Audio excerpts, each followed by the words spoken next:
ಧರ್ಮಸ್ಥಳದಲ್ಲಿ 5ನೇ ದಿನವೂ ಕೂಡ ಶೋಧ ಕಾರ್ಯಾಚರಣೆ ಮುಂದುವರಿದಿದೆ ಎನ್ನುವಂಥದ್ದು ಗೊತ್ತಾಗ್ತಾ ಇದೆ. ಇವತ್ತು 9 ಮತ್ತು 10ನೇ ಪಾಯಿಂಟ್ನಲ್ಲಿ ಉತ್ಖನನ ಪ್ರಕ್ರಿಯೆ ಆರಂಭ ಆಗಲಿದೆ. ದೂರುದಾರ ಗುರುತಿಸಿದಂಥ ಸ್ಥಳದಲ್ಲಿ ಶೋಧ ಕಾರ್ಯಕ್ಕೆ ಸಿದ್ಧತೆಯನ್ನ ಮಾಡಿಕೊಳ್ಳಲಾಗಿದೆ.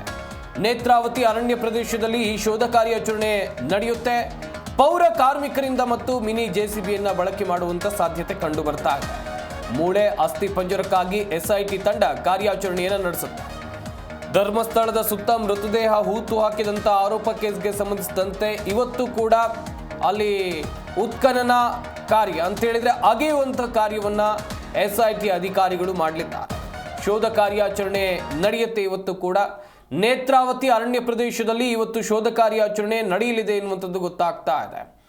ಹಾಗೇನೆ ಗಮನಿಸಬೇಕಾದಂಥ ವಿಚಾರ, ಕಳೆದ 5 ದಿನಗಳಿಂದ ಇಲ್ಲಿ ಉತ್ಖನನ ಕಾರ್ಯ ಅಂತ ಹೇಳಿದ್ರೆ ಅಗೆಯುವಂಥ ಕಾರ್ಯ ನಡೀತಾ ಇದೆ, ಕೆಲಸ ಆಗ್ತಾ ಇದೆ ಎಸ್ಐಟಿ ನೇತೃತ್ವದಲ್ಲಿ. ಆದರೆ ಒಂದು ಜಾಗದಲ್ಲಿ ಮಾತ್ರ 6ನೇ ಪಾಯಿಂಟ್ನಲ್ಲಿ ಮಾತ್ರ ಮೂಳೆಗಳು ಅಸ್ಥಿ ಪಂಜರ ಪತ್ತೆಯಾಗಿತ್ತು. ಅದರ ಹೊರತಾಗಿ ಇಲ್ಲಿವರೆಗೂ ಕೂಡ ಯಾವುದೇ ಜಾಗದಲ್ಲಿ ಯಾವುದೇ ಕುರುಹುಗಳು ಕೂಡ ಸಿಕ್ಕಿದ್ದಂಥ ATM ಕಾರ್ಡ್ ಹಾಗೆಯೇ ಪ್ಯಾನ್ ಕಾರ್ಡ್ನ ಮಾಹಿತಿ ಕೂಡ ಸಿಕ್ಕಿದೆ.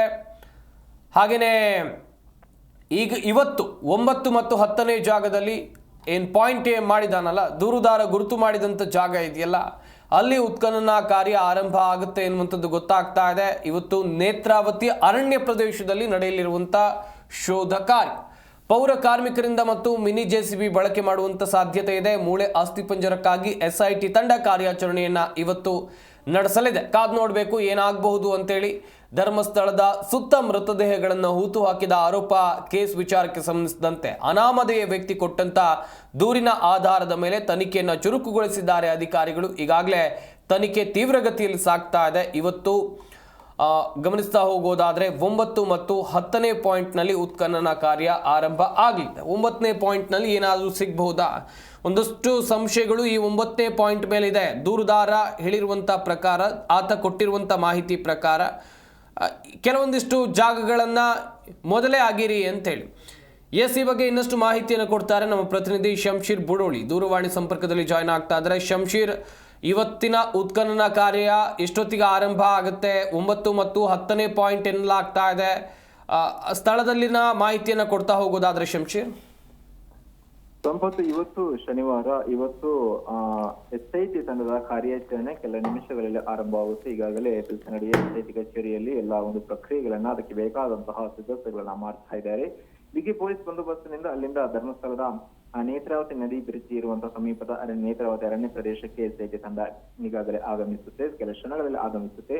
ಅಲ್ಲದೆ ಇವತ್ತು ಏನಿದೆ, ಅನಾಮಿಕ ಅಂದ್ರೆ ದೂರುದಾರ ಗುರುತಿಸಿದ 13 ಜಾಗಗಳ ಪೈಕಿ ಈಗಾಗಲೇ 1ರಿಂದ 8ರವರೆಗಿನ ಸ್ಥಳಗಳು ನದಿ ಬದಿಯಲ್ಲೇ ಇದ್ದವು. ಕೇವಲ 6ನೇ ಸ್ಥಳದಲ್ಲಿ ಮಾತ್ರ ಒಂದು ಅವಶೇಷ ಮೊನ್ನೆ ಪತ್ತೆಯಾಗಿತ್ತು. ಅಂದ್ರೆ ಗುರುವಾರ ಅವಶೇಷ ಪತ್ತೆಯಾಗಿತ್ತು. ನಿನ್ನೆ ಯಾವುದೇ ಅಂದ್ರೆ ನಿನ್ನೆ 7-8 ಸ್ಪಾಟ್ಗಳಲ್ಲಿ ಬೆಳಗ್ಗೆಯಿಂದ ಸಂಜೆವರೆಗೂ ಕಾರ್ಯಾಚರಣೆ ಮಾಡಿದ್ರು ಯಾವುದೇ ಒಂದು ಅವಶೇಷಗಳು ಸಿಕ್ಕಿರಲಿಲ್ಲ. ಶನಿವಾರ ಈ ನದಿ ಏನಿದೆ, ನೇತ್ರಾವತಿ ನದಿ, ಅದರ ಬದಿಯಿಂದ ಮೇಲ್ಭಾಗದಲ್ಲಿ ಅರಣ್ಯ ಪ್ರದೇಶದಲ್ಲಿ ಇರುವಂತಹ 9ನೇ ಸ್ಥಳದಿಂದ ಅಗೆಯುವ ಕಾರ್ಯ ಕೆಲ ನಿಮಿಷಗಳಲ್ಲೇ ಆರಂಭ ಆಗುತ್ತೆ. ಇನ್ನು ಈ ಪ್ರಕರಣಕ್ಕೆ ಸಂಬಂಧಿಸಿದಂತೆ ಎಸ್ಐಟಿ ತಂಡದವರು ದಾಖಲೆಗಳನ್ನ ಸಂಗ್ರಹಿಸುವ ಕಾರ್ಯವನ್ನು ಮಾಡಿರುವಂತದ್ದು. ಇದರ ಭಾಗವಾಗಿ ಎಸ್ಐಟಿ ಅಧಿಕಾರಿಗಳು ಶುಕ್ರವಾರ ಧರ್ಮಸ್ಥಳ ಗ್ರಾಮ ಪಂಚಾಯತಿಗೆ ಆಗಮಿಸಿ 1995ರಿಂದ 2014ವರೆಗಿನ UDR ದಾಖಲೆಗಳನ್ನ ಪಡೆದುಕೊಂಡಿರುವುದಾಗಿ ಮಾಹಿತಿ ಇರುವಂತದ್ದು. ಮೃತದೇಹ ಹೂತು ಹಾಕಿರುವ ವಿಚಾರಕ್ಕೆ ಸಂಬಂಧಿಸಿದಂತೆ ಧರ್ಮಸ್ಥಳ ಗ್ರಾಮ ಪಂಚಾಯತಿ ಉಪಾಧ್ಯಕ್ಷರು ಹಾಗೂ ಮಾಜಿ ಅಧ್ಯಕ್ಷರು ಇತ್ತೀಚೆಗೆ ಕೆಲ ಮಾಧ್ಯಮಗಳಲ್ಲಿ ಹೇಳಿಕೆಯನ್ನು ನೀಡಿದ್ರು. ಅಲ್ಲದೆ ಅವರ ಪ್ರಕಾರ ಈ ಹಿಂದೆ ಧರ್ಮಸ್ಥಳ ಗ್ರಾಮದಲ್ಲಿ ಸ್ಮಶಾನ ಇರಲಿಲ್ಲ, ಕುಳಿತ ಸ್ಥಿತಿಯಲ್ಲಿ ಪತ್ತೆಯಾದ ಅನಾಥ ಶವಗಳನ್ನ ಹಿಂದೆ ಈ ವಿಧಿ ಹೂತು ಹಾಕಲಾಗಿತ್ತು ಅಂತ ಅವರು ಕೆಲ ಮಾಧ್ಯಮಗಳಿಗೆ ನೀಡಿರುವಂತಹ ಮಾಹಿತಿಗಳಲ್ಲಿ ಹೇಳಿದ್ರು. ಈ ಹಿನ್ನೆಲೆಯಲ್ಲಿ ಎಸ್ಐಟಿ ಅಧಿಕಾರಿಗಳು ಈ ಮಹತ್ವದ ದಾಖಲೆಗಳನ್ನ ಪಡೆದುಕೊಂಡಿದ್ದು ಇದರ ಸಮಗ್ರ ಕೂಡ ಪರಿಶೀಲನೆ ಕೂಡ ನಡೆಸಿರುವಂತದ್ದು. ಈಗಾಗಲೇ ನಿನ್ನೆವರೆಗಿನ ಒಂದು ಸ್ಪಾಟ್ ಅಂದ್ರೆ ಶೋಧ ಕಾರ್ಯಾಚರಣೆಯಲ್ಲಿ ಕೇವಲ ಗುರುವಾರ ಮಾತ್ರ 6ನೇ ಸ್ಪಾಟ್ ನಲ್ಲಿ ದಾಖಲೆಗಳು ಸಿಕ್ಕಿತ್ತು, ಅವಶೇಷಗಳು ಸಿಕ್ಕಿತ್ತು. ಇವತ್ತು ಕೂಡ ಏನಾದ್ರೂ ಏನು 9ನೇಯ ಈ ಒಂದು ಸ್ಥಳದಲ್ಲಿ ಶೋಧ ಕಾರ್ಯಾಚರಣೆ ಕೆಲ ನಿಮಿಷಗಳಲ್ಲಿ ಆರಂಭ ಆಗುತ್ತೆ.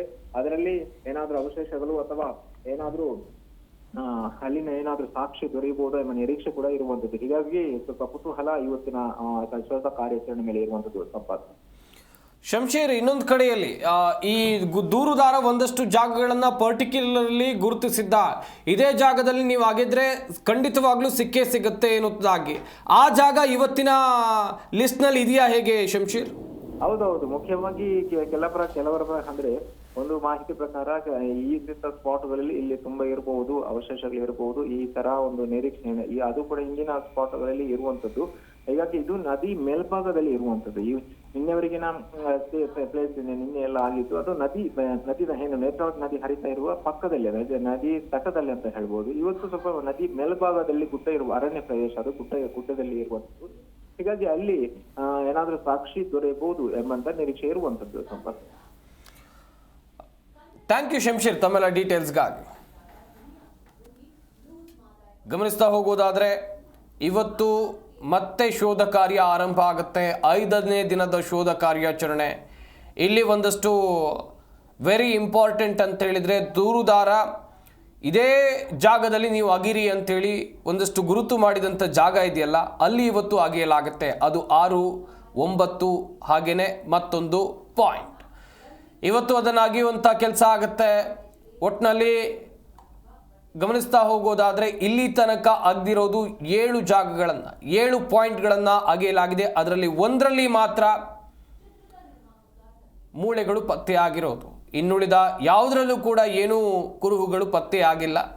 ಇವತ್ತು 8 ಮತ್ತು 9 ಪಾಯಿಂಟ್ ಇದರಲ್ಲಿ ಅಗೆಯುವಂಥ ಪ್ರಕ್ರಿಯೆ ಆಗುತ್ತೆ. ಕಾದು ನೋಡಬೇಕು ಏನಾದರೂ ಸಿಗುತ್ತಾ ಅಂಥೇಳಿ.